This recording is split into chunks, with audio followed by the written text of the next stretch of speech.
자, 말씀의 생수라는 제목을 가지고 은혜를 나누기를 원합니다. 저희 아버님은 이 70대 중반에 소천하셨는데 일평생을 70년간을 70한 4년간을 굉장히 강한 안티 크리스찬으로 사셨어요. 이제 그냥 불신자가 아니라 기독교에 대해서 굉장히 반감을 갖고 있으셨어요. 그래서 제가 이제 예수 믿고 나서 아버지 이제 교회 한번 갈까요? 그랬더니 그러면 아버지가 옛날에 교회 가셔서 겪은 굉장히 이제 심한 어떤 상처 같은 게 있으셨대요. 젊어서 교회를 가서 당한 그 상처 때문에 그때 같이 갔던 친구랑 교회를 나오면서 너랑 나랑 이제 죽을 때까지 절대로 교회는 가지 말자 이런 다짐을 젊었을 때 하셨대요. 그래 가지고 제가 예수 믿고 나서 이렇게 교회를 가자 그러면 교회는 부자들만 가는 데고, 그리고 목회자들은 이 돈벌이 하는 가장 좋은 사기꾼들이다. 뭐 이제 이렇게 해서 교회 다니는 이제 교회도 이제 아버지가 이제 되게 가난할 때 이제 6.25 전후에서 교회를 한번 가셨는데 이제 가서 이제 그 사람들이 이제 막 헌금 걷는 걸 모르고 가셨다가 이제 헌금 바구니가 이렇게 돌아갈 때 그걸 안 내셨더니 그 이제 교회에 이제 안 내서 쓰시던 아마 집사님들이었던 것 같은데 본인을 더 따가운 눈초리로 쳐다봤다는 거예요.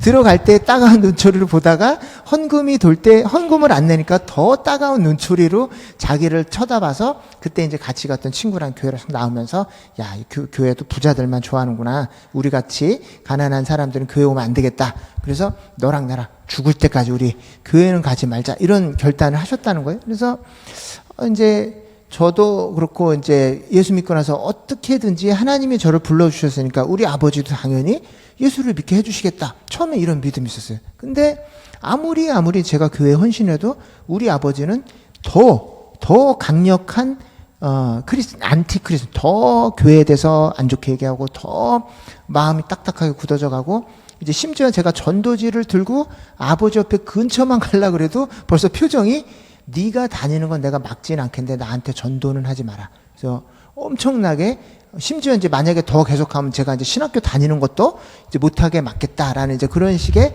강력한 안티 크리스찬으로 사셨습니다. 그래서 이제 복음을 하다가 이제 처음에는 이제 우리 아버지가 내가 이렇게 예수님을 믿고 목회자의 길에서 들었었으니 언젠가는 빨리 돌아서서 주의 일 하다가 이제 가시겠지. 근데 점점 이제 연세가 들고 이제 몸이 쇠약해지는 모습을 보면서 하나님, 나중에는 기도가 하나님 어떻게든지 돌아가시기 전에 예수만, 처음에는 빨리 예수님 믿고 회복해서 하늘나라의 상급을 많이 쌓고 예수님이라서 조금이라도 헌신하다 가게 해주세요 이거였는데 뒤로 갈수록 점점 더 강한 안티크리스찬이 되니까 기도 제목이 하나님 제발 예수님만 믿게 해주세요.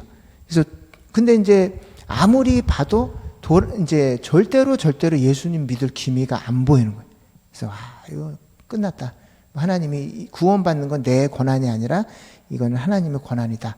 이렇게 생각하고 이제 거의 자포자기 심정으로 이렇게 됐는데 아버님이 이제 노년에는 이제 되게 이제 치매도 잠깐 오시고 이제 정신이 들어왔다 나갔다 하시기도 하고 몸도 이제 점점 쇠약해 가시면서 이제 노년에는 거의 이제 병상에만 이제 누워 계셨는데 하루는 저도 이제 목회하니까 바쁘니까 자주는 못 찾아뵙고 딱 가서 이제 정신이 있다 없다는데 정신이 있어서 저를 알아보고 이제 얘기를 하실 그 상황이 돼서 아버지 제가 오늘은 복음을 좀 전하겠습니다. 그랬더니 평소와는 다르게 이제 평소 같으면은 야야야 절로 가 아예 그냥 그 교회의 교자도 얘기도 못 꺼내게 했는데 들으시겠다는 거예요. 그래서 아버지 제가 천국 얘기를 좀 드릴 거고 제 눈치 그리고 체면 보지 마시고 제가 목회자라고 아들이 목회자라고 해서 그것 때문에 체면 보고 오케이 하지 마시고 싫으면 싫다고 하세요. 예수님이 아버지나 저나 모든 사람이 죄인이고 예수님이 우리 때문에 십자가에서 돌아가셨어요. 이거를 믿기만 하면 천국에 가실 수 있대요. 아버지 믿으시겠어요? 그랬더니 믿으시겠다는 거예요. 돌아가시기 3개월 전이었어요. 그래서 그럼 저를 따라서 아버지 그냥 믿기만 하면 안 되고 믿고 영접하고 기도를 하셔야 돼요. 그래서 대부분 제가 복음 여러 번 전했는데 복음 다 듣고 기도를 또 안 따라하는 사람들이 있어요. 근데 또 이제 아버지가 혹시 치매기 때문에, 혹시 이제 목회자 아들 체면 때문에 그랬었을까 싶어서 재확인차, 그럼 기도를 하셔야 진짜 아버지 예수 믿는 거예요. 기도하실래요? 기도하겠대요. 그래서 영적 기도를 본인의 입으로 또박또박 따라서 하시고, 그리고 얼마 있다가 이제 요양병원에 가신 지 일주일 만에 소천하셔서, 제가 장례까지 다 치러드리고 이제 했었는데, 근데 그때까지 제 심정은 뭐였냐면, 우리 아버지는 절대로 돌아가실 때까지 예수님은 안 믿으실 것 같다. 우리 아버지지만. 그렇게 생각했어요. 그 전까지는 다른, 우리 식구가 아닌 다른 사람은 제가 막 애들도 전도하고 어른도 전도하고 막 해서 교회 나온 사람이 꽤 있어요. 근데 내 혈육이니까 그거는 정말 쉽지 않더라고요. 평생을 봐왔잖아요. 우리 아버지가 안티크리스찬으로 얼마나 교회에 죄송합니다. 얼마나 강한 적대감을 갖고 있고 얼마나 교회 얘기만 하면 싫어하는지를 제가 봤잖아요. 그리고 제가 복음 전하러 갔다 절로 가. 우리 아버지 너무 무서워. 이게 찐이도 내가 화났을 때 눈 보면 무섭다는데 우리 아버지는 10배 눈썹이 찐해갖고 어릴 때 다가가려면 평생을 아버지가 이제 되게 좀 이렇게 약간 험하게 사셔갖고 눈빛이 이 눈썹도 진한 데다가 인상을 쓰면 너무너무 무서워. 그래서 저도 복음을 들고 갈래다가 아버지 눈빛만 딱 보면 에이, 안 되겠다 하고 우리 아버지지만 복음을 못 전했어요. 근데 마지막 3개월 돌아가시기 전에는 뭔 일이 있었는지 어쨌든 제가 복음을 전하러 가서 아버지 영접하신 거예요. 근데 이제 이게 뭐냐면, 이 예수님을 믿을 때 이 가장 중요한 포인트인데, 사람은 변할 수 있다. 이거를 믿느냐 안 믿느냐가 우리 신앙생활의 가장 중요한 질을 결정합니다. 그래서 제가 이제 옛날에 어떤 목사님이 계속 이런 말씀을, 사람은 안 변해요. 사람은 죽어야 변합니다. 맨날 그런 말씀을 하셨어요. 근데 진짜로 제가 옆에서 지켜봤는데 그분도 안 변하고 그 성도들도 잘 안 변해. 근데 이 포인트가 뭐냐면, 우리가 신앙생활 하면서 내가 과거에 어떤 삶을 살았든지 간에 예수님을 믿고 예수님의 말씀이 내 안에 들어오면 나도 변하고, 내가 전하는 복음 때문에 내 가족도 변하고 내가 만나는 직장 동료도 변할 수 있을 것이다 라는 이 믿음, 이게 있어야지만 우리 신앙생활에 진짜 변화가 시작됩니다. 근데 이게 오늘 에스겔서에서 이 부분을 얘기하는 거예요. 근데 에스겔이 사역했던 때가 언제냐면, 이스라엘 백성들이 우리는 선민이야, 하나님이 택한 하나님의 백성이기 때문에 절대로 멸망하지 않아. 근데 멸망했어요.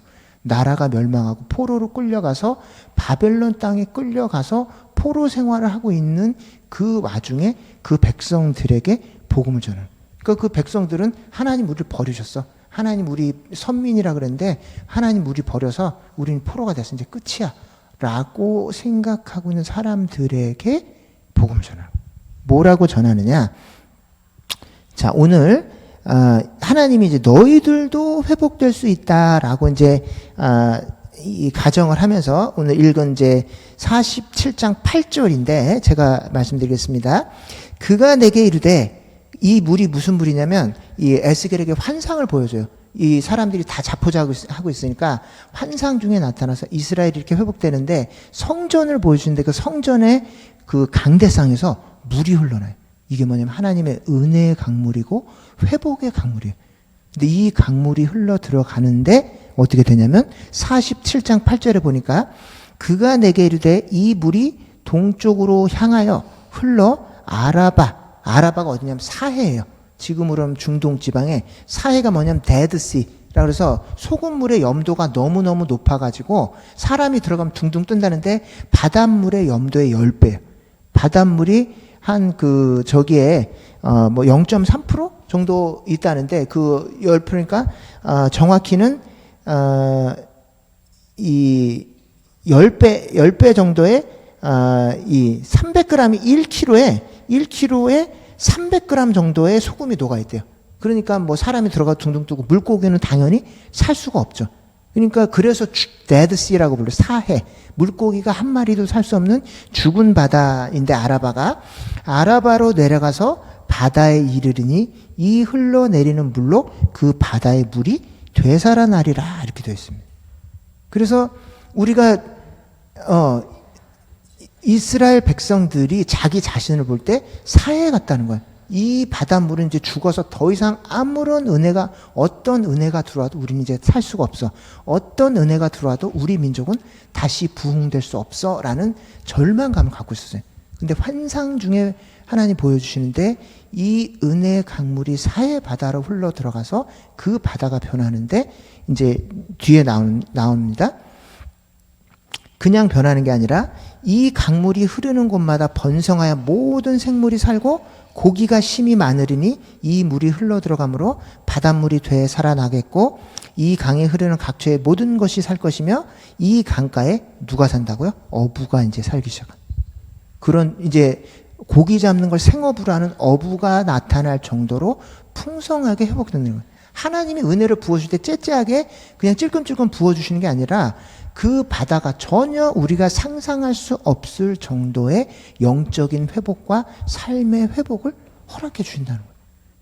그래서 우리가 상상할 때는 이 정도 신앙생활 이 정도면 되지 않아? 아니에요. 하나님께서 예수님께서 이 땅에 오신 게 그냥 우리들에게 생명을 주고 더 풍성히 주게 하겠다 그랬는데 풍성하다가 abundant. 그래서 완전히 어떤 것들이 차고 넘쳐서 흘러 넘치게 우리 삶의 영적인 기쁨이 그냥 잠깐 기쁨이 아니라 감당할 수 없을 정도의 은혜를 우리에게 주시기 위해서 예수님이 십자가 지고 이 땅에 오신 거예요. 그래서 여러분 교회에 오시는 거예요. 교회에 와서 그냥 헌금하고 마음의 평안, 그냥 안정, 인맥 이런 것 때문에 오는 게 아니라 세상에서 얻을 수 없는 넘치는 한 번도 경험해 보지 못한 세상이 줄 수 없는 그런 은혜를 하나님이 예비해 놓고 있으시기 때문에 여기 오시는 거예요.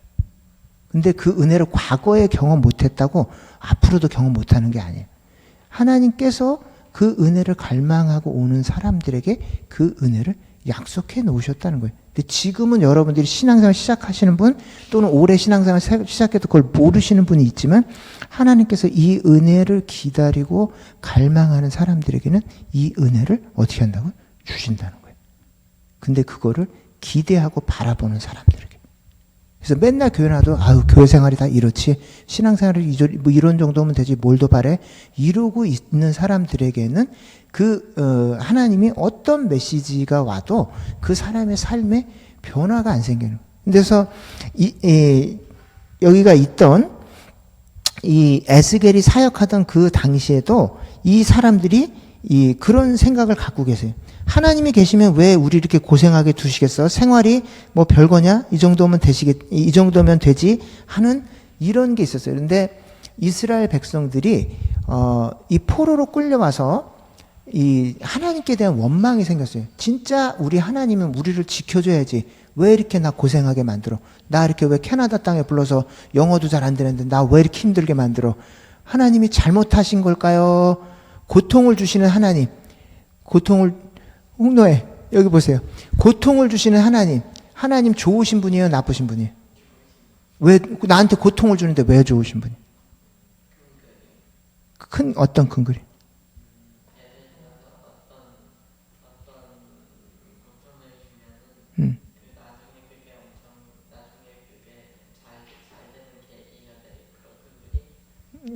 그래요. 역시 목사님 아들이라 큰 그림이 있는. 그래서 이스라엘 백성들이 초점을 어디다 맞췄냐면 고통에만 맞췄어요. 하나님이 모든 선지자의 메시지가 동일한데 때리시고 싸매시는 하나님이 왜 때려요? 다시 나한테 돌아오라고 심판을 하시는 거예요.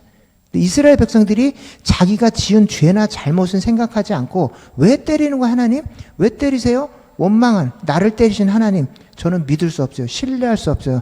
저 하나님께 찬양할 수 없어요. 라고 때리시는 하나님께 초점을 맞추시는데 다시 싸매시고 부르시는 하나님을 기억하지 못하는 거예요. 왜 때렸는지를 기억하지 않는 거예요. 이건 뭐랑 똑같냐면 여러분들이 치과에 가고 의사가 나를 고통스럽게 하는데 그 못된 치과에 가서 내 이빨을 아프게 한다고 잔인한 의사, 못된 의사라고 뭐 때문에 그래요? 내 이빨을 치료해서 회복시키기 위해서 고통과 때로는 드릴을 갖고 나한테 다가오고 때로는 의사가 칼을 들고 다가온다 그래서 이 잔인한 의사, 이 못된 의사하고 원망하는 거랑 똑같은 거예요. 그 의사가 왜 다가옵니까? 우리 몸속에 있는 암덩이를 치료하기 위해서 메스를 들고 온다 그래서 그 사람 보고 잔인하다, 그 사람 보고 무자비하다, 그렇게 얘기할 수가 없는 거예요. 근데 이스라엘 백성들이 무슨 생각을 하냐면 나한테 하나님께 돌아오라고 내 삶의 고통과 풍랑과 풍파를 가져오는 그 하나님만 초점을 맞추는데 그 뒤에 나를 애타게 기다리시고 찾고 있는 주님의 마음이 안 보이는 거예요. 그래서 C.S. 루이스는 고통을 뭐라고 표현했냐면 고통은 귀먹은 세상을 불러 깨우는 하나님의 메가폰입니다. 이렇게 표현했어요. 여러분들이 좋게 얘기할 때는 이 돈 있고 이렇게 넉넉하고 건강할 때는 하나님이 세미하게 들려요. 하나님의 음성이 세미하게 들리는데 고통 중에 들어가잖아요. 그럼 하나님의 음성이 메가폰을 들고 얘기하는 것처럼 선명하게 들린대요. 그래서 이 C.S. 루이스가 그 부분을 그렇게 설명했는데 이 세상에 고통이 존재하는 이유는 딱 한 가지예요. 하나님을 바라보라는 거예요. 여러분들이 만약에 아무런 문제도 없고 돈 많고 권력 있고 넉넉하면 뭐 할 것 같아요? 여러분 스스로 하나님께 올 것 같아요? 절대 아닙니다. 성경의 역사도 이 다윗과 솔로몬이 그렇게 하나님 찾다가 딱 왕정이 세워지고 나라가 안정되니까 그때부터 죄 짓기 시작했어요. 그때부터 이방 여자들랑 결혼하고 그때부터 막 이 추행을 하고 그리고 또 그때부터 막 사람들 괴롭히고 인구조사하고 그래서 그때부터 일생 동안 짓지 않던 죄를 딱 경제적으로 안정되고 권력의 자리에 쓰고 생활이 안정되니까 그때부터 딱 죄를 짓기 시작하는. 근데 여러분이라고 안전하지 않은 거예요. 여러분이 고통이 없고 삶이 순탄하고 먹고 살만 하잖아요. 그때부터 막 하나님 찾고 정직하게 살 것 같아요. 아니에요. 그때부터 죄 지을 거리를 찾기 시작해. 근데 이제 이스라엘 백성들이 어디에 포커스를 맞추냐면 나한테 고통을 주는 하나님. 왜 이렇게 나를 대우하는 건데요? 왜 나만 이렇게 못 살게 보는 건데? 사랑하니까 그래. 하나님이 안 믿는 사람은 그대로 살게 죽다 내버려둬요.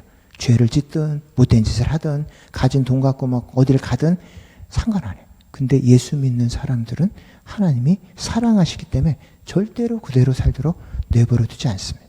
근데 그게 하나님의 사랑인데 이스라엘 백성들은 고통에만 초점을 맞춰요. 하나님 왜 이러시는데 나한테 이렇게 되는 거죠. 그래서 에스겔이 이 부분에 대해서 이야기합니다. 그래서 중요한 것은 우리에게 어디를 바라보냐면 이 회복한 이후를 바라보는 거예요. 이 회복한 이후에 어느 정도 회복되느냐? 이 사해 이 11절에 보면 11절에 잠깐만요. 예. 자, 11절에 잠깐만요. 예. 자, 10절에 이 강가에 어부가 설 것인데 엔게디서부터 에네글라임인데 여기가 어디냐면 사해 중간에서부터 끝까지예요. 근데 이 엔게디란 말이 염소 새끼래요. 그래서 그게 무슨 말이냐면 먹을 게 한 것도 없어서 그냥 염소들이 그냥 약간 목만 축이고 가는 정도의 쓸모없는 강인데 이 강이 그물 치는 자가 어부가 그물을 던져가지고 낚시로 생계를 이어갈 정도의 풍성한 땅이 된다는 거예요. 그리고 이 에스겔서에 계속 이 이야기가 반복되는 36장 26절에 내가 새 영을 너희 속에 두고 새 마음을 너에게 주되 너희 육신에서 굳은 마음을 제거하고 이렇게 되는데 이게 공동 번역에는 너희 몸에서 돌처럼 굳은 마음을 도려내고 살처럼 부드러운 마음을 넣어주리라 이렇게 되겠고요. 에스겔서 37장에 보면 마른 뼈의 환상이 또 나옵니다. 그래서 에스겔 데리고 어디 사막에 갔더니 뼈들이 완전히 오래 죽어가고 바싹 말라있는 뼈들 보고 야 네가 봤을 때 이 뼈가 살겠냐? 그랬더니 에스겔이 뭐라고 그러냐면 이 주님만이 아십니다. 그런데 하나님 말씀대로 진짜 이 대언을 했더니 이에 내가 그 명령대로 대언했더니 생기가 그들에게 들어가매 그들이 곧 살아나서 일어나 사는데 극히 큰 군대더라 이렇게 되어 있습니다. 그래서 여러분들 자신의 삶을 봤을 때 마른 뼈처럼 은혜가 없고 우리 가족들이 생각처럼 하나님께 헌신하지도 않고 우리 또 배우자가 또 우리 동료가 아무리 복음을 전해도 들어갈 것 같지 않고 우리 자녀들이 아무리 얘기를 해도 변화될 것 같지 않고 나 자신도 야 이거 내가 이렇게 이 정도 갖고 되겠나? 이렇게 내가 변화가 될까? 나는 이 정도 살다 죽을 거니까 건들지 마세요. 라고 생각했던 이 모든 것들에 대해서 에스겔은 도전합니다. 여러분들이 마른 뼈처럼 말라서 도저히 가망이 보이지 않더라도 주님의 은혜가 들어가면 변화가 된다는 거예요. 여러분들의 마음이 아무리 돌덩이처럼 딱딱하게 굳어져 있어도 하나님의 은혜가 들어가면 살처럼 부드러운 마음이 될 수가 있다는 거예요. 그래서 저도 목회하다가 정말로 변화가 안 될 것 같은 사람을 종종 봅니다. 근데 그 사람들조차도, 심지어 장애 아들조차도, 제가 장애인 부서에 있었는데 장애 아들조차도 계속 예배를 드리면 예배 태도가 바뀌어요. 그리고 토요일날 말 못하는 애들이 토요일날 신발을 꺼내서 교회 가자고, 빨리 교회 가자고 신발을 꺼내놓고 이런 변화들이 생깁니다. 그리고 교회 목회하면서 여러 차례 경험했는데 정말로 많은 성도들에게 고통을 안겨다주고 막 정말 이렇게 강팍한 성격 때문에 그분 때문에 교회를 나가려는 사람, 또 교회를 떠난 사람들이 꽤 있어요. 그래서 야, 저런 사람은 왜 교회를 안 나가고 계속 다닐까? 막 정말 속으로 이런 사람들. 근데 또 교회 예배는 철석같이 나와. 그래서 하나님 뭡니까? 이 사람 때문에 이렇게 많은 사람들이 고통을 당하고 또 교회를 떠나고 또 교회를 떠나려고 막 저한테 목사님 저 누구누구 때문에 정말 제가 시험에 들고 교회를 떠나고 싶어요. 막 이렇게 하는데 나가서 찾아가서 그 사람한테 얘기할 수도 없고, 하나님 막 마음속에 저 사람은 정말 안 되겠죠? 그렇게 포기한 사람조차도 예배드리다 변하는 걸 봤어요. 그러니까 우리는 심지어 포기할지라도 하나님은 포기하지 않으세요. 하나님의 열심은 절대로 포기하지 않습니다. 그래서 그 강팍한 눈빛이 정말 얼마나 표독한지 막 그런 사람들도 예배를 계속 드리면서 그 눈빛이 변하는 걸 제가 직접 봤어요. 와, 저 사람 정말 안 변하겠다. 근데 눈이 정말 싸나운 눈빛 있잖아요. 딱 봤을 때 눈에서 싸나운 기가 있는 사람들 있잖아요. 정말로 성도들 중에서도 눈에 싸나운 기가 가득 들어있는 사람들이 있어요. 소위 말해 레이저를 쏜다 그러는데, 심지어 그런 분들이 새벽 기도도 나왔는데, 새벽 기도 나와서 막 나한테 레이저를 쏘고 막 이러던 분들이 그 레이저 불빛이 점점 줄어들고 그 눈빛이 선하게 변하는 것을 제가 봤어요.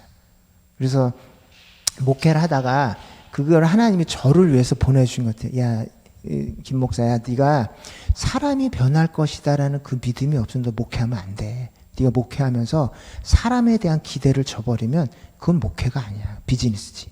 왜냐하면 목회의 큰 그림이 결국은 사람이 변할 수 있을 것이다 라는 그 전제가 있어야 모든 목회가 가는 거야. 그 나 자신도, 나도 목회하면서 옛날 어제보다는 조금 더 낫고 오늘보다 내일이 조금 더 나은 예수님을 닮은 그런 사람으로 변할 수 있을 것이다 라는 전제가 있어야 신앙생활을 하는, 목회를 하는 거예요. 근데 그 믿음이 없으면 목회만큼 힘든 직업이 없어요. 나도 안 변할 거라고 전제를 해놓고 성도들도 어차피 안 변해. 그러니까 다 쇼죠. 그냥 어차피 하나님 은혜 주시면 이렇게 변한답니다 라고 하고 나도 변할 생각이 없고 이 사람도 변할 기대가 없어. 그냥 이대로 쭉 10년, 20년을 목회하다가 그냥 전별금 받고 그냥 편안한 생활하면서 공무원처럼 공무원 하시던 공무원들이 다 그렇다는 게 아니에요. 근데 정말로 안정된 어떤 그 공교에서 그냥 안정된 생활하면서 누리던 그냥 그런 사람들처럼 산다는 거예요. 근데 목회는 그게 아니에요. 목회는 나도 지금부터 죽을 때까지 계속 변화된다라는 그 믿음이 있고, 내가 같이 사역하는 이 동역자들, 이 공동체도 변화된다라는 그 믿음이 있어야 돼요. 그래서 그런 믿음이 있을 때만이 진정 그 공동체에 변화가 생깁니다. 그래서 이 본문을 오늘 뒤지다가 저도 교회가 이제 2년째 계속 이제 개척교회 상태로 가다 보니까 하나님이 교회에 은혜를 부어주시겠나, 이 교회가 성장하겠나, 이런 믿음이 막 점점 주는 거예요. 근데 하나님이 오늘 말씀 준비하는데, 야, 김 목사, 네가 이걸 못 믿으면 이 교회가 어떻게 크겠냐. 네가 앞에서 목회하는데 하나님이 목회에 은혜를 부어주시고 이 교회에 대해서 하나님이 부흥의 약속을 부어주신다라는, 또 말씀의 은혜를 부어주신다라는 이 기대가 없으면 네가 어떻게 목회를 하겠냐. 그래서 제가 그 기대를 많이 접고 있었더라고요. 오늘 이제 말씀 준비하면서 내가 앞에 서서 내가 안 믿는데 어떻게 교회가 은혜를 부어줄 수가 있겠냐. 네가 네 목회지를 못 믿는데 어떻게 내가 네 목회지에 기름을 부어줄 수 있겠냐라는 하나님이 이런 말씀을 해주시더라고요. 그래서 사실은 제가 제일 먼저 이 말씀 준비하면서 제가 이 마른 뼈들처럼 사해처럼 죽어있는 제 영혼을 발견하고 하나님 이런 이 제 마음밭에도 은혜를 부어주시면 변화가 되리라 믿습니다 라고 오늘 회개를 했습니다. 그래서 오늘 고백을 여러분에게 드리고요. 그래서 이런 변화가 하나님이 가능하다라는 사실입니다. 그리고 중요한 것은 이런 변화가 없을 때 어떻게 되냐면 47장 11절에 보니까 그 진펄과 갯벌은 되살아나지 못하고 소금 땅이 될 것이며 이렇게 되어 있습니다. 근데 이게 무슨 말이냐면 진펄은 뭐냐면 그냥 이 웅덩이고 갯벌은 이제 말하자면 분지에 물이 이렇게 계속 들어가서 영어로는 수험하고 이렇게 marsh 이렇게 되어 있는데 진펄은 그냥 물이 들어가 있는 이제 들어가기만 하고 빠질 곳이 없는 그냥 웅덩이고 이 분지는 뭐냐면 계속 물이 흘러들어 계속 축축하게 이제 젖어 있는 그런 땅이죠. 근데 둘 다 물이 빠져나가지 않고 들어가 있는 거 사해가 그래요. 물이 들어간데 빠질 곳이 없어서 증발하니까 소금기가 들어가서 소금은 계속 쌓이는데 물은 날아가고 그러니까 소금 농도가 계속 짙어지는 거예요. 근데 우리 예배 드리면서도 여러분들이 이런 변화의 기대가 없이 계속 교회에 나오잖아요. 그럼 진펄과 갯펄처럼 된다는 거예요. 그게 뭐냐면은 점점 마음이 딱딱해져서 예배는 드리는데 나도 은혜를 안 받고 딴 사람이 은혜 받는 것도 막는 거예요. 그래서 그 11절과 12절에 동시에 바로 연이어서 나오는데 어떤 사람은 은혜가 들어가서 강 좌우 가에는 각종 먹을 과실나무가 자라서 그 잎이 시들지 아니하며 열매가 끊이지 않고 달마다 새 열매를 맺으리니 그 물이 성소를 통하여 나옴이라. 그 열매는 먹을 만하고 그 잎사귀는 약 재료가 되리라 해서 어떤 사람은 말씀의 은혜를 계속 공급받아서 그 사람의 심령도 치료받고 육신도 치료받고 관계도 치료받고 가정도 살아나는데 어떤 사람은 그 은혜에서 마음을 딱 닫고 계속해서 진펄과 갯벌처럼 은혜를 들어오는데 어디로 나가지는 않고 계속 강팍한 마음이 안 좋은 앙금들이 그 마음에 쌓여서 그 돌덩이처럼 굳어진 마음이 되는 거예요.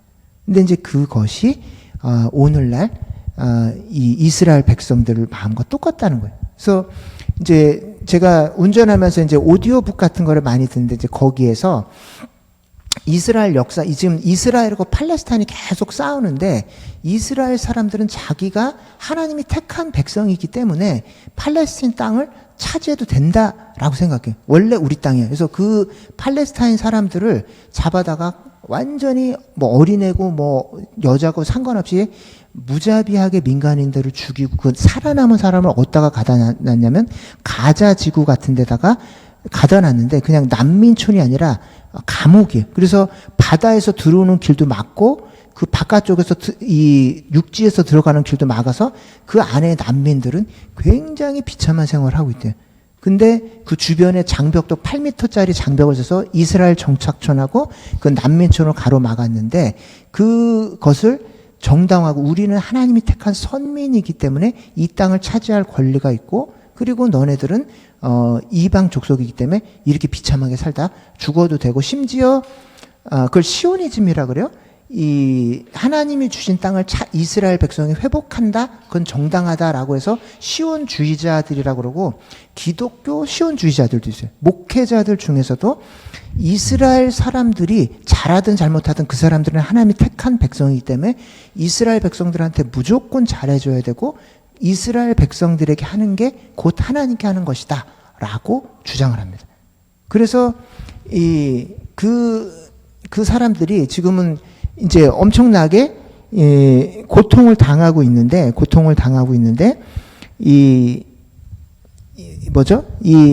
그곳에서 과거에 보면 성경을 잘못 해석한 건데 가나안 땅에 거주했던 아브라함은 원주민하고 그 팔레스타인 주민들과 평화롭게 지냈고 그곳을 심판하러 들어간 것은 그 족속의 죄가 꽉 찼기 때문에 4대가 지난 이후에 다시 그 죄가 꽉 찼을 때 들어가서 심판을 한 거예요. 그러니까 마찬가지로 이스라엘 백성도 죄를 지으면 그 땅에서 쫓겨났어요. 그 바벨론 땅에 침략을 받고 쫓겨났는데 이스라엘 백성이라서 하나님이 택하시고 돌봐주신 게 아니라 하나님의 약속을 잘 섬기고 순종을 했기 때문에 칭찬을 받고 거기서 축복을 받은 것이지 혈통을 따라서 축복을 받은 게 아니에요. 제가 옛날에 우리 그 마크네 집에 갔을 때 거기서 이 중동 지방에서 온 청년을 한 명 만났는데 어떻게 여기 참석하게 됐냐면 자기가 무슬림이래요. 근데 어떻게 예수를 믿게 됐냐는데 캐나다에 언어학 연수 왔다가 예수님을 듣고 복음을 듣고 영접하게 됐는데 자기네 나라로 돌아갔대요. 근데 약대를 다니는 이제 굉장히 전도 유망한 청년인데 엄청나게 핍박을 당한 거여서 야, 너 아무 말 안 하는데 네가 무슬림인지 뭔지 어떻게 하냐. 근데 걔네들은 그 모스크에 예배드리러 시간대마다 나타나야 된대. 근데 안 나타나면 한 번, 두 번은 병 때문에 무슨 이슈가 있다고 아는데 정기적으로 안 나타나면 얘한테 뭐가 문제가 있구나 하고 물어보는데 너 왜 안 나타나냐? 근데 그냥 나 사실은 개종을 하고 기독교인이 됐다. 그랬더니 엄청나게 맞았대요. 누구한테 맞았냐? 그랬더니 자기 대학교 동료들한테 맞았대요. 근데 야, 그게 어떻게 가능하냐? 대학교 다니고 너 지금 약학하면 의대생들인데 다 지성인들이고 다 엘리트들인데 그것 때문에 사람을 때린다고? 때린대. 근데 그 나라는 종교가 바뀌잖아요. 종교가 바뀌면 지성인이고 뭐 얼마나 배웠든지 상관없이 같이 같은 하늘에서 숨 쉴 수 없는 존재로 여긴대. 그래서 다시 무슬림으로 개종할 때까지 사회적으로 계속 핍박하고 공개적으로 린치를 가하고 해서 맞다 이대로 있다 맞다가 죽을 수도 있겠다 싶어가지고 다시 일로 온 거예요. 근데 이제 그 친구하고 이제 가족들은 어떻게 했냐? 가족들도 그 굉장히 살해 협박도 받고 그래서 가족들은 미국에 가 있고 자기는 캐나다에 다시 이제 공부도 하고 하려고 들어왔다는 거예요. 근데 그 말을 하는데 표정이 너무너무 밝고 너무너무 기쁨. 그런 핍박 속에서도 예수님을 내가 믿을 수 있고 그런 자유가 주어진 그 나를 사랑해서 그 무슬림 한가운데서 자기를 구원해 준 그 예수님이 너무 감사하다는 거예요. 근데 이 상황에 여러분들이 그 사람이 아랍 사람이라고 하나님 축복을 안 하고 이 팔레스타인 난민들을 괴롭히는 이스라엘 사람들이 혈통이 유대인이라서 무조건 축복을 주신다? 있을 수가 없다고 저는 생각합니다. 근데 우리도 교회에 있지만 주변에 뭐 3대째 믿는 사람, 뭐 목사님 자녀, 선교사님 자녀 상관이 없어요. 내가 오늘 주님을 어떻게 믿고 내 안에 말씀이 계속 흘러 들어오느냐 아니냐에 따라서 내가 이 풍성한 열매를 맺는 크리스찬이 될 수도 있고 아까 그 사해 바다와 같이 죽은 크리스찬이 될 수도 있다라는 거예요. 여러분들 잘 아시는 김일성도 기독교 신자였던 거 알죠? 그 부모님이 기독교인이었고 어렸을 때부터 교회를 잘 다녔어요. 근데 이 김일성에서 기독교 교리를 잘 압니다. 그래서 공산주의자가 되고 나서는 그 북한 땅의 지도자가 되고 나서는 기독교를 계속 믿는 한 이 사람들이 공산화되긴 힘들다. 그래서 조직적으로 이 기독교인들을 핍박하고 힘들게 했어요. 그리고 이 옛날에 이 얘기를 아시는 분은 좀 나이가 드셨다는 얘기인데 우리나라에서 최초로 부모님을 살해한 범이 있어요. 박한상이라고. 혹시 기억하시는지 모르겠지만 그 전까지는 그런 살해범이 없었는데 존속 살해라고 그래요. 자기 부모를 죽인 아들이 있어요. 근데 그 사람이 부모님이 장로님이셨어요. 그리고 이 박한상도 그 부모님을 따라서 교회를 열심히 다니고 고등부 회장까지 했어요. 근데 그 아버지가 이제 고3 때가 되니까 한약방을 했대요. 이제 한의사 자격도 있고 한약방을 하셨는데 돈이 막 수백억 대 자산가여서 이제 너도 한의학 공부를 하니까 교회는 요 정도까지 다니고 이제 집중해서 공부를 해서 고3 때 교회를 못 가게 막고 이제 막 공부를 막 집중해서 시키는데 얘가 공부할 머리는 안 되는 거야. 자기가 한의학에 관심도 없고 자동차 쪽에 관심이 있었는데 억지로 계속 공부를 시키고 안 되니까 그냥 미국으로 유학을 보내버렸어요. 나 가서 공부해. 근데 어차피 공부에는 관심이 없는데 얘를 미국에 보내니까 얘가 도박에 빠진 거예요. 도박에 빠져고 막 하루에 몇백만 원씩 계속 이제 돈을 잃고 하다가 한국에 다시 귀국했는데 이제 자기 생각해보면 너무 억울한 거야. 아버지 엄마 빨리 돌아가시면 이 유산 가지면 마음껏 내가 살 수 있는데 엄마 아빠 때문에 내가 이렇게 했어. 그래서 자기가 밤중에 엄마 아빠를 살해한 거야. 그리고 불을 질러서 모든 증거를 이제 없앴는데 나중에 이제 경찰관들이 보니까 아무래도 앞뒤가 안 맞는 거야. 그래서 자꾸 캐물으니까 사실은 자기가 했다. 나중에 자백을 했는데 대한민국의 전 국민들이 충격을 받았어요. 근데 이제 교인들이 더 충격을 받은 건 부모님이 장로님이었고 그 아들이 고등부 회장까지 했던 친구인데 나중에 그런 일을 벌이는 거예요. 그래서 우리가 크리스찬으로 살 수 있는 건 은혜 받고 있는 동안만이에요. 은혜가 떨어지면 언제든지 무슨 짓이라도 할 수 있는 그런 가능성이 다 있어요. 그래서 오늘 이 성경 에스겔이 우리에게 이제 권면하는 바는 뭐냐면 우리는 변할 수 있고 그리고 그 생수의 강이 들어오는 한 우리는 변화될 수 있고 그 생수의 강은 죽을 때까지 우리에게 필요한 거예요. 우리가 젊을 때 잠깐 은혜 받고 아니요. 죽을 때까지 한번 은혜 받았으면 죽는 날까지 계속 그 은혜를 사모하며 그 주시는 그 은혜로 우리가 매일매일 변화되면서 주님을 닮아가야 되는 거예요. 이게 크리스찬들의 목표입니다.